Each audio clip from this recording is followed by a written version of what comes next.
What are representatives from the airlines doing about this?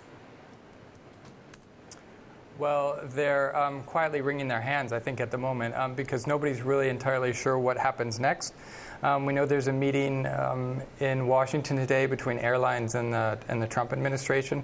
So, behind the scenes, they're preparing. They've seen this a little bit before. They've had the example of the last few weeks out of the Gulf, where their big competitors like Emirates and Etihad and Qatar Airways have already been hit by that ban. So they've been preparing. Those airlines, for instance, have made loaner laptops available in some cases loaner tablets available. So it's really just a lot of preparation. It's seeing what happens next and what comes out of Washington. I mean, it's going to be a logistical nightmare. What do you do if somebody turns up with a laptop? You have to, confiscate it like in the schoolyard?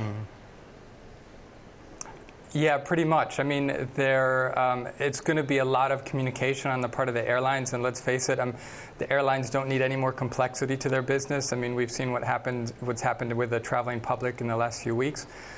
So it's the last thing kind of the airlines need right now. But there's other ways to handle it. They either take the laptops, for most cases, right at the gate when you check in. They're just going to ask, if you try to get this through security, it's not going to happen. Or they're going to check it in right before you get on the plane. That is, for instance, the way Emirates has handled it so far. So trying to make it as least painful for their customers as they can. But obviously, if you have a big airplane and you're confiscating a couple hundred laptops, that gets complicated.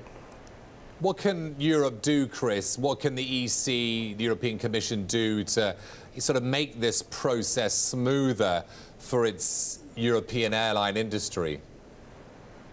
Yeah, and not a lot, it seems like, right at the moment. I mean, there's two European commissioners went to the step to actually write the Trump administration a letter and ask them to say, hey, we need some urgent cooperation here and consultation to make this as smooth as possible.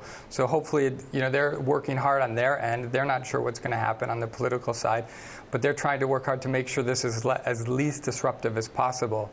But what it looks like is that it's coming in some form or another.